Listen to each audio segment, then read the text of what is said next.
Welcome to the Crown Yourself podcast, where together we build your empire and transform your subconscious stories about what's possible for your business, body, and life. I'm your host, Kimberly Spencer, founder of CrownYourself.com, and I'm a master mindset coach, best-selling author, TEDx speaker, known to my clients as a game changer.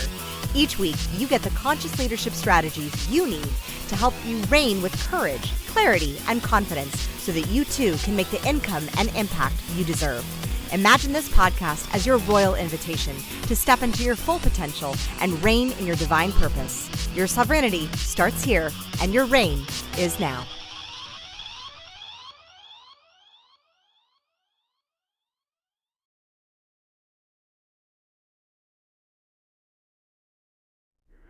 Welcome to the 7 circles of business hell.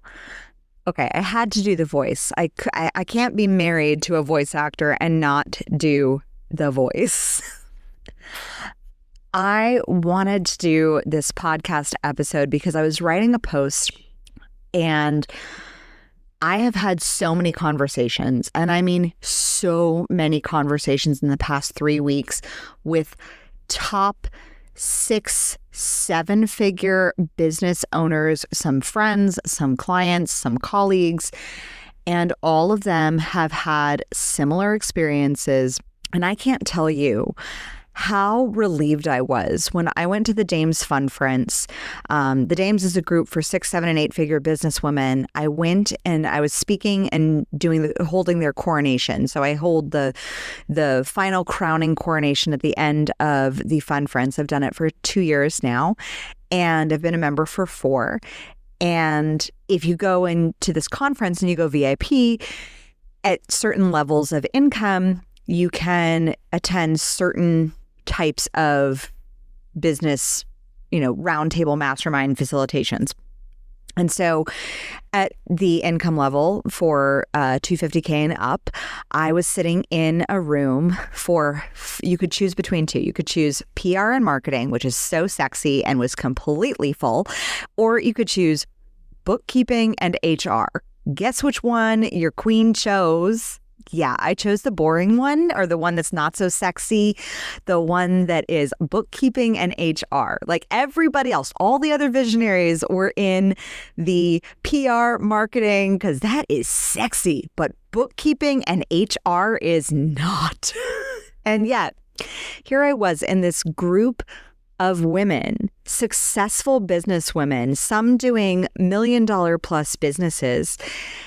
And the common theme was cash flow crunch. Now, this past year, we had at our agency a $40,000 cash flow OPEX issue. Let's just say that was a year of hard knocks college for business, learning how to navigate rerouting a pricing structure issue and an operational issue that we had in our agency for a model that was not working for us. And it sucked. I'm going to be honest. And yet I was in this room and I could have honestly I almost cried sitting in this room with women, and every single one was just going around and we were sharing what our bookkeeping challenge money issue was. And it's not revenue. And that's the thing is, like, on Instagram, on social media, you're going to get revenue numbers up the wazoo. I made, blah, blah, blah, blah, blah amount of money. And I've done it too. Like, I fully admit I did it in 2019, 2018. I fully admit I did it. I own it. That was part of my past. It's kind of like the time in my past when I played certain roles in certain films or plays that I'm like, I'm proud of myself for doing it at the time as a level of self-expression, but I probably wouldn't do it again today as a mother of 3. And it wasn't anything horrible. I just played a stripper one time in a play. So it wasn't anything terrible, but nothing against strippers. That experience, though, it's looking back on those moments of like, ooh, I did that thing that I know wasn't fully aligned. And yet it was the thing to do. And looking at so many people get disheartened so quick in business. And I've been an entrepreneur now for 17 years. So many people get disheartened in business because they're not making quick cash flow, quick revenue, $60,000 months in their first month, all of that. They're not hitting those milestones and they're like, something must be wrong. Well, then once you go through that first phase of business and you start getting to like a good steady revenue and you are feeling good about the revenue coming in, then you have the next revenue where, revenue is queen, but cash flow is king. And profit is king. So you have to have the amount of cash flow to sustain the growth. And you also need your business to be making profit in order for you to become the business owner, not just the business operator. And that's a whole other stage of growth beyond revenue. Now, that's a space that so many business owners don't talk about, because the revenue numbers are super sexy when you're doing $250K, $500K, $1 million plus $100 million. Great. But if your OPEX, meaning your operational expenses, exceed the amount of revenue that you're making, that's a problem.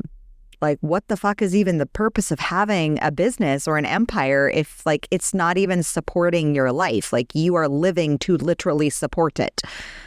So profit and cash flow is king. And so here I am sitting in this room of very successful female entrepreneurs, hearing the same dang problem and hearing myself say a problem that I had felt so much shame about. I had felt so much shame about the fact that I took my eye off the ball. I'd felt so much shame and guilt about the fact that I had taken, some of my family savings that is going towards my children's future and poured it into my business in order to support and grow and to try to sustain it. There was so much shame and guilt around that. And sitting in a room with other women who were like, oh, I did the same thing. Oh, I don't know if I can pay my employees week after week. Oh, I'm stressing if we're going to make enough to pay payroll. These conversations started happening and I was like, whoa, okay. First of all, I'm not the only one. And second of all, this is a normal stage of growth. It's not one that's commonly talked about because most people are just 85% of businesses aren't even making six figures. So once you get past that marker and you're in that top 15%, the rooms get smaller and the conversations, there's a lot of shame around the conversation, especially once you get to a certain level in business, then you're at the sustaining level. And that's why I wanted to dive into the 7 hells of business, not to scare you, but I love mirroring business principles with esoteric spirituality. And as I started to experience, as I started to experience over the past few weeks, what I call my tower moment of recognizing where we were in business, having to make some very tough leadership decisions in terms of cutting team members and letting people go. That was really, really fucking hard, especially since some of my team members have been with me for years, and having to say, we just don't have the operational expenses. We just don't have the cash flow to sustain. And I had to look at hemorrhaging, literally hemorrhaging and pouring savings into my business for the agency to be operational. And that was such a big fucking egoic crash that I dealt with because it took on this entire identity of being a successful business owner, quite frankly. And who am I without the business? Am I just a mom with a side hustle? As I was called by a former client in a not so nice conversation. One of the challenging initiative moments of the tower crumbling, the tower of egoic structures. And that's why sitting in this room of successful businesswomen, I was like, we need to look and have a conversation more around the 7 hells that we put ourselves in as successful, high achieving leaders and recognize when we get into these hells, because it's our ego that gets into them. And when we can look at this tower moment, and the tower is an archetype, it's an archetype in the tarot. And the tower symbolizes, and the tarot is not bad or good, it's based on archetypal imagery, which our subconscious minds understand imagery more than words. Language is only 7% of communication. Physical, auditory and physical can be in the form of physical picture. We speak in imagery and symbology. We understand it on a subconscious level far more than language, actually. And when we can look at our archetypal symbology, such as the symbol of the tower represents the crumbling of egoic structures. And these 7 hells that we can put ourselves into in business all come from our egoic structures. They all come from ego. And when we can look at them, go through them, move through them, that is how we heal, we integrate, and we level up as leaders, as conscious leaders, light workers, do-gooders in the world. We level up by going through these hells. And that's why I say business and parenting, owning a business and parenting are the 2 personal and spiritual development steroid pills that you can take, because you will have your initiations. So let's go through these 7 hells. So what are the 7 hells? The 7 hells are a metaphorical concept from Dante's Inferno, where Dante's Inferno is very much about these 7 layers of hell. In esoteric Christianity, Mary Magdalene had 7 demons cast out of her. In the Gospel of Mary Magdalene, which is a Gnostic gospel, that Gospel of Mary Magdalene actually alludes to these 7 hells and works and goes through it's not called hells, but 7 demons in essence, and shares how they correlate to what Dante wrote about in his seven circles of hell. So this is an esoteric concept, but our unconscious minds understand these esoteric concepts and metaphors. We speak subconsciously in metaphors.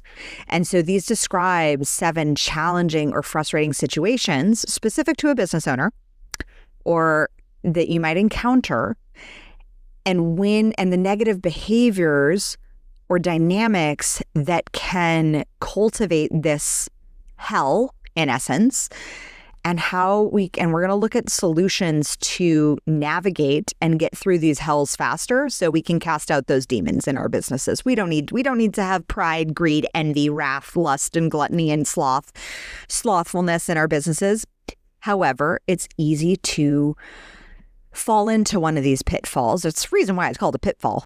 It's easy to fall into these pitfalls because we have egos. We are humans still, and we are spiritual beings on a spiritual journey in a human meat sack, and we have to deal with our own humanity as well and hold that to the light.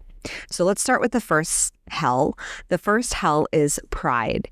Pride means excessive ego. There is arrogance. There is unwillingness to accept feedback, to collaborate, or it can also mean toxic leadership style. So a lot of times with pride, and this was one thing that cracked me open, I didn't realize that this was one that was actually running my business with our agency. Pride was, I wouldn't say it was toxic, but it was less than transparent. And there is how you battle pride is through transparency and openness and being real with people and being authentic. And a lot of times my business bestie, Amanda Kaufman, she has this theory that business owners will tell you everything you're seeing about their business online, everything you're seeing about how great things are and all the revenue numbers, you're only seeing about 20%. And she has the rule that it's probably about 20% of what you're seeing. And the 80% is like the duck paddling on the water, is like the duck looks like it's swimming easy peasy, but there is frantic paddling going on underneath with those little flippers. And for me, looking at where pride was coming in to my own leadership that I had to call myself out on, was looking at leading without transparency of seeing where things were leading. And so not being transparent with my team about the cash flow crisis that we were in, letting them continue to carry on and kind of not innovate as we needed to have innovated. And that was on me. And I was scared because of my own pride to ask for help. So how you combat and get out of the pride hell is you start asking for help. You start letting people know, hey, this is what's going on in my business. This is one of the hardest ones to go through, especially, and since we'll just tackle it first, simply because especially when you get into those higher numbers of revenue and you're doing really well, and you're in a way you put yourself on your own pedestal. And when you're on your own pedestal, you're thinking, oh, I'm a successful business owner, and here's my pedestal of being a successful entrepreneur and all the things and titles and pride that go along with being a quote unquote success. Which also means that those things that you did to get there, like perhaps asking for more support, asking for help, reaching out to mentors, letting people know when you're having a problem, getting coaching and support, those may not be actually happening as much because you have a pride that you're going to figure it out on your own because you are a successful business owner and you've done X, Y, and Z accomplishments. That's what gets you into trouble. So how you combat pride is with openness, with transparency, and with asking for help. Number 2, greed hell. This can come from unrealistic revenue or profit expectations. It can come from prioritizing short-term gains over long-term sustainability. This can also come from exploiting entrepreneurs or customers for personal benefit. And I've seen this, this is what almost made me leave the coaching industry last year, I was furious with this model of seeing what had been perpetuated for years of, pay me X obscene amount of money for coaching just to be in my vibe. And there's no strategy. There's no plan. There's just, you get to be in my energy. I've literally seen calls to actions of like, this is what it is. And I'm like, that's somebody's mortgage payment that's going to your Chanel bag. That's not karma that I want. That's so that you can post about your Chanel bag or your Hermes bag on Instagram. And like, there is nothing wrong with liking nice things. Let me be real. This is from the woman who has like 6 Louis Vuittons, like completely, like there's nothing wrong with wanting nice things and liking nice things. There is something wrong when it comes at the expense of manipulating someone into a sale so that you can have that achievement and have that pride, that egoic validation. There we go again. There it comes back to pride, but that greed as well, because it's greed and pride mixed together. And so the greed also comes from the unrealistic revenue and profit expectations. When you are like, seeing those Instagram influencers who make 10K, within the first 5 seconds of starting their business. And you're like, well, I've been working for 6 months at this. Like, why isn't this working for me? I've been manifesting and I'm doing all the things and all the practices and I'm journaling 77 things all the time. That comes from not humbling yourself and looking at where are you actually so tightly attached to money. And I understand, yes, money is it's part of the bottom part of Maslow's hierarchy. And I was having a conversation with an entrepreneur the other day who was 6 months into doing her business. She still hadn't hit 10K months. And I was like, girlfriend, first and foremost, things take time. And her biggest fear was like, I don't want to go back to a 9-to-5. And I was like, no one's saying that you have to go back to a 9-to-5. But also, if you're projecting scarcity and need, and thus you need clients, need and greed go hand in hand, because there is a perception that you are putting money at the effect, not at being at cause. What actually creates money is you adding value by being who you are, by fully stepping into where you're at this moment and then serving from where you're at, not from serving from where you want to be 6 months from now. I said, so if you need a bridge job, there's no shame in having a bridge job in order to cover the bases. So your Maslow's hierarchy of needs. So you have safety, you have a roof over your head, you have food on the table, you have some semblance of financial stability, so that when you start having those sales conversations, you're not putting unrealistic expectations on the client to sign up with you immediately. And you also aren't operating from that hell of greed where you quote unquote need the money in order to survive. This is where the personal benefit comes in, because greed is directly tied to that solo personal benefit. And so you can't be focused on service if you're focused on need, on like needing for yourself. That's keeping the focus on yourself. And that's, in essence, that is the circle of greed. So recognizing how you combat the hell of greed is you look at what is actually, like, I'm all for miracles, and miracles are a very normal thing that happen around me and working with me and for my clients. And miracles are also rooted in having space. So if you need space in your if you need space and scarcity, sometimes that is saying, you know what, I'm going to take on some part-time work. I'll take on a part-time consultative job, or I'll, work at the coffee shop to bring in a little bit of extra money, or I'll do this, other skill set that I have, and get a job for, a couple hours a week, or wait tables or bartender, do something so that you're not living in that scarcity expectation of need and greed. This also comes from looking at greed from the expectation of, and I've seen this happen with entrepreneurs who get big cash flow inflow with like signing a giant coaching contract or a consulting contract, and they suddenly get like $30,000, $50,000 into their bank account. It's like, okay, now I'm going to go on that vacation. I'm like, that's great, but what's the long-term goal for your business? What's the long-term goal for how you're going to have that $50K work for you in the long run? And so it's looking at both the short-term and the long-term sustainability for the long term, because consistency is spiritual. The third circle of hell is envy hell, and this is the obsessive comparison.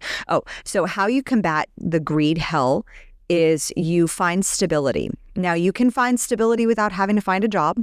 You can find stability in your own revenue and looking at what is actually driving revenue, but finding stability in revenue and profit. For me, this was establishing the profit first system, and that is a system that we use. That is a system I use personally with our own personal finances as a family. That is the system that I use in my business. Is profit comes out first.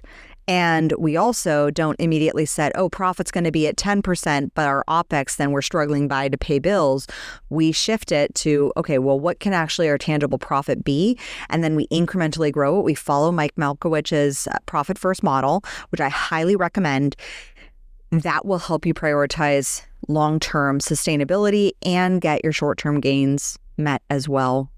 It will also help support with having a firmer financial foundation rather than unrealistic goals based on what the next circle of hell is, which is envy. Envy hell is the obsessive comparison to competitors, unhealthy rivalry, or undermining others' successes for personal advantage. Envy looks like a lot of competition. I see this a lot. Envy looks like, it can also look like, so-and-so on Instagram did X, Y, and Z, or so-and-so coach that I hired did X, Y, and Z. Why don't I have these results yet? Well, you're starting with a different belief system. You have different values. You may have money at a different values hierarchy in your hierarchy of value. You may have money at a different level in your values hierarchy. So the person who has money as their first and foremost goal, like I had a competitor who had money as a very, very high goal. For me, family is a higher goal. Now, my competitor is 25 freaking years old. So like different stage of life. There's no comparison to that. There literally is none.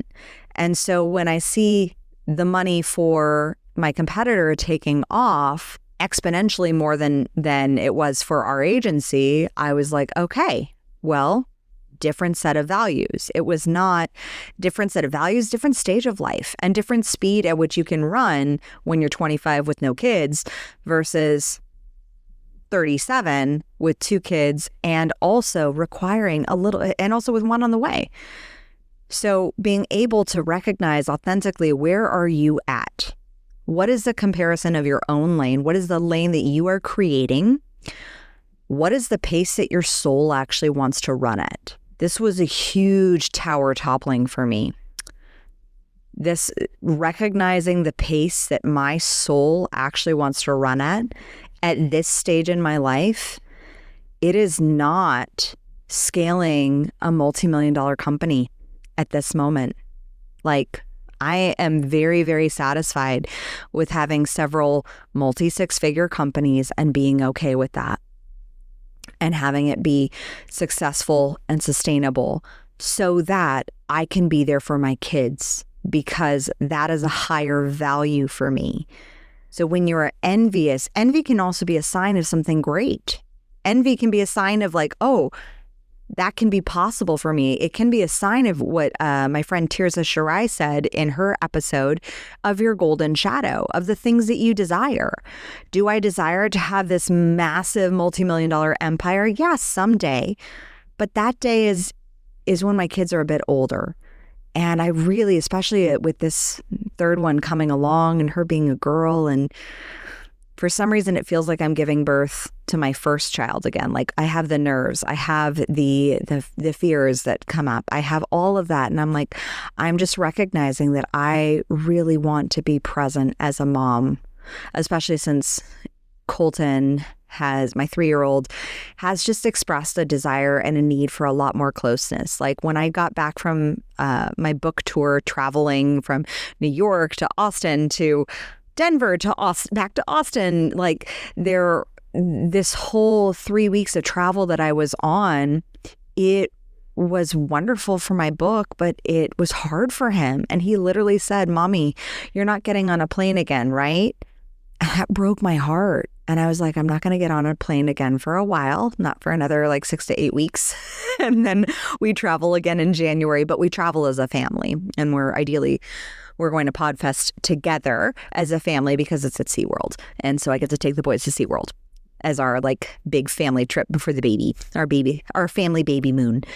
But that awareness of like where my kids are at this moment, like I'm factoring that in deeply, because my role as a mom, quite frankly, means more than my role as a CEO at this point in my life. And I'm okay with that. And that was a hard egoic tower to actually accept that, holy shit, this is actually how my values are aligned. And to say that out loud and be okay with that that's really where my priorities are. So that, yeah, I can be a mom with a very, very successful side hustle, working only a few hours a day. And it doesn't make me any less of a business owner. It doesn't make me any less of a mom. But I had to stop comparing myself to other people in my industries or quote unquote competitors who are at a different stage in life than me. And so really when you're looking at envy, look at what is a now, what is a maybe for later, what is a dream that you have that you'd like to have come to fruition in the near future, or in like if that you're okay with having happen 10 years from now. Then we have wrath hell. Wrath hell is frequent anger outbursts. And you'll see this if you've worked in a toxic work environment, like this is one that you'll see. Aggressive communication, creating a hostile work environment, intimidation, blame shifting. This is where you're going to get a lot of victim-mindedness from leadership. And if you're constantly angry with your team, or you're blaming your clients, or you're angry with your clients for not doing X, Y, and Z, then you are putting yourself in the victim seat, quite frankly. And how you shift out of the victim seat is you look at how did you create your own hell.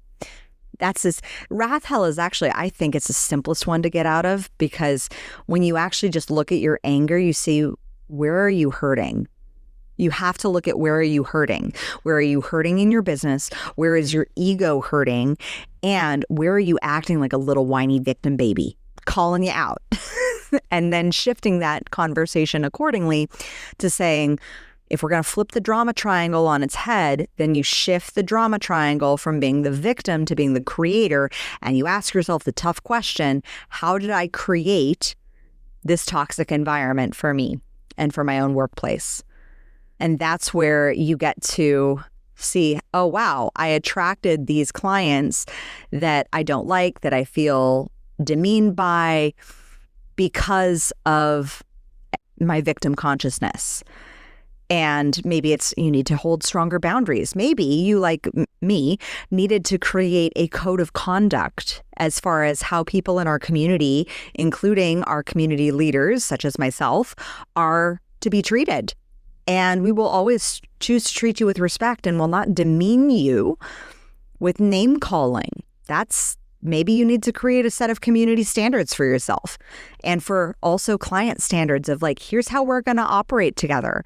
And if you don't follow the system and you don't choose not to do the system that we've laid out for you so that you can see the results, and then you complain about not getting results, quite frankly, that's not on us. Like, we gave you the system. So that's where boundaries come into play, both boundaries as looking at if you are in that space of being the victim, or if you are in that space of being angry with your clients, maybe not to their face, but maybe like you're complaining about it to your spouse or your partner, and you're like, oh my gosh, this client is just, and you're constantly obsessing over it. That can be wrath hell. And that's because you aren't holding strong enough boundaries. Then we have lust hell. Lust hell is undue focus on superficial aspects like status or appearance, leading to poor decision-making and neglecting core business values. So lust hell is the hell that you put yourself in when you're staring at everybody else's fancy schmancy vacations on Instagram and all their, big houses and their nice cars and their bags. And you're focusing on choosing those short-term gains over long-term health and wealth of your business. And you get more focused. Lust hell can also be having a greater focus on the need for validation than actually trusting yourself to make strong decisions that are in alignment with your values. Lust hell can also be, and I saw this one with a business owner that it was a client of mine, lust hell can also be undue focus on a past version of your business when it was at a higher level of revenue, and thus not adapting your operational expenses in order to be playing at the level that you're currently playing it with. So I had this happen with a client of mine who was very confident in making $50K a month. She was doing really well, but suddenly things shifted in the marketplace for her, and her business started making $20K per month consistently. $20K per month is not bad, but it is bad when you have $40K in operating expenses. And she was still trying to sustain those $40K in operating expenses and keeping the large team and keeping the fancy software and not making the cuts that needed to be made because she was lusting after the business that she used to have before the market shifted. So when we realized this, obviously some cuts had to be made, and the hell of lust is faced by facing the truth and by, quite frankly, telling yourself the truth as a leader and saying, yeah, I used to be making this, now I'm making this, and we need to adapt the business to be operating at the level that we're generating, not at what we would like it to be generating at. And so then we also have the opposite. We also have the gluttony hell. So this happens with overexpansion, reckless spending, and taking on more work than can be managed effectively, potentially leading to a business failure. So gluttony happens when you're just like, this can happen a lot of times in scaling, quite frankly. When you are scaling so fast, you're just like hiring on this hiring spree. I love the example that Layla Hormozi gives in her podcast Build, where she's very transparent about how she made a big mistake with overhiring the sales department, I believe it was. And the challenge of like having to let go of like a department, like it's not just one, it's like a department. Like that is really hard, especially when you're expanding so fast. And this can be very, very easy to fall into if you're in a rapid growth industry like tech or medical. So being aware of your spending, always, this is how you combat gluttony hell, is you have that pulse on cash flow, you have that pulse on your profit, and you are constantly in conversation with your CFO, your bookkeeper, your CPA. You are building tax strategies. As the visionary leader, this is your space. In order to prevent gluttony, it's always making sure that you are operating at the level that you can sustain at, not just at a level where you just get to like indulge in radical profits and suddenly go buy a jet. One of my favorite examples of gluttony hell is if you've seen the series with Jared Leto and Anne Hathaway on Apple called We Crashed. It's all about the WeWork movement that happened and that business and how it took off. And then how it crashed, like big time. And it came from the seventh hell of gluttony and the reckless spending. And this is where, and taking on more work that can be managed effectively. So always making sure that your operations are able to be managed and that you're looking at, okay, well, if we're going to expand, what does the next level of operations have to be? What are the next team hires? Not overhiring or hiring for positions that don't need to be hired at this moment. Like one of my amazing coaches was like, Kim, if you're not at the $1 million level, middle management doesn't really need to be hired yet. Like management can be great. Like for our rental property business, like we definitely have a management company who's successfully managing everything when it comes to our properties. But that's the only quote unquote employee or team member that we have. And it's a whole team that specifically manages the properties. So that's the only point. That's when you can, it depends on the business that you're in. But for the most part, if you're in the online space, middle management is not that necessary until you're at that $1 million level and scaling upward. And then, so to combat gluttony, it's just know your numbers. Truly, like know your numbers, know your numbers, know your growth numbers, have a CFO or a fractional CFO if you need to, or have a bookkeeper who has an understanding of what it means to be a fractional CFO. I have some great recommendations. If you want those recommendations, let me know. You can always drop an email to myself or my team at info@crownyourself.com and we'll send you those referrals. And it's keeping your finger on that pulse. And then lastly, we have sloth hell. And this is the one that most entrepreneurs are like, no, I'll never be a sloth. However, I will say that I have been guilty of sloth hell probably in 2023. I would say that was 2022, 2023. It wasn't that I was slothful in any aspect of my life so much.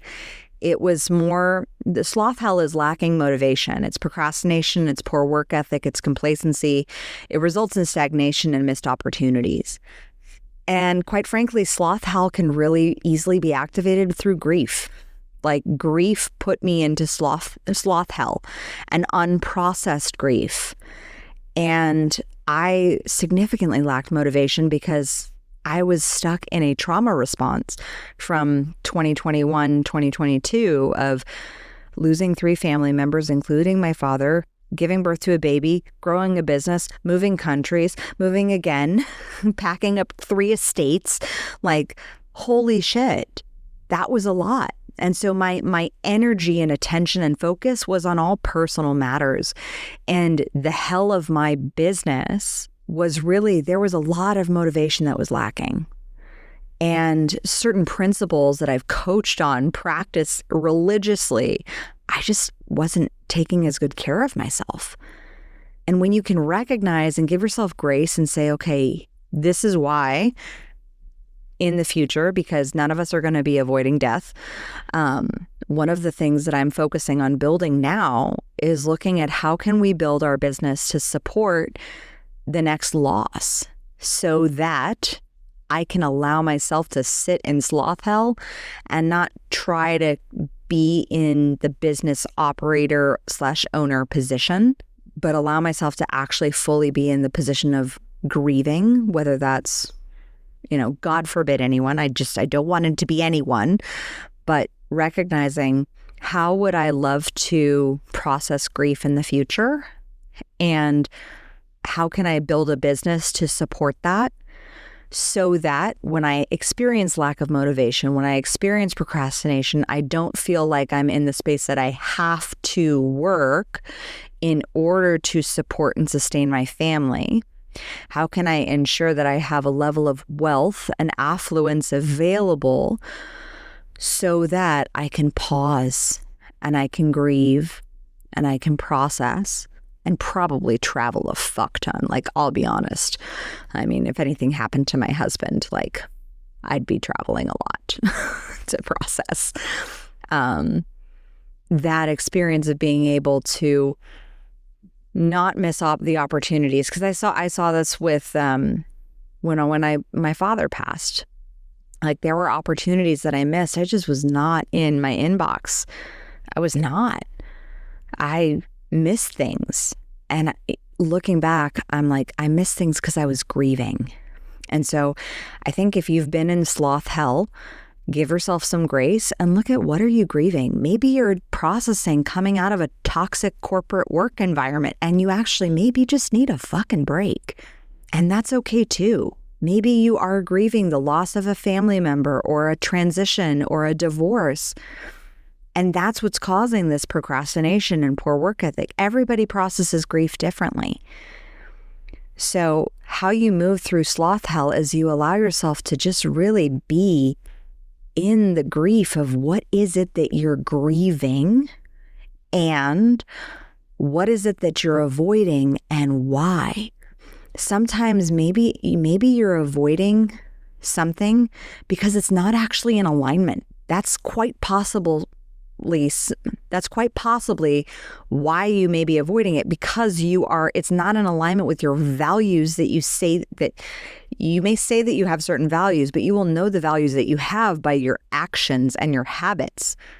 And maybe that value of making money, especially if you just got a big inheritance from someone passing away, that can create this void of no longer the need for money being there. And so the whole motivation strategy for why you were working in the first place doesn't have to be there. And that can subconsciously, you might need some coaching or some guidance through that.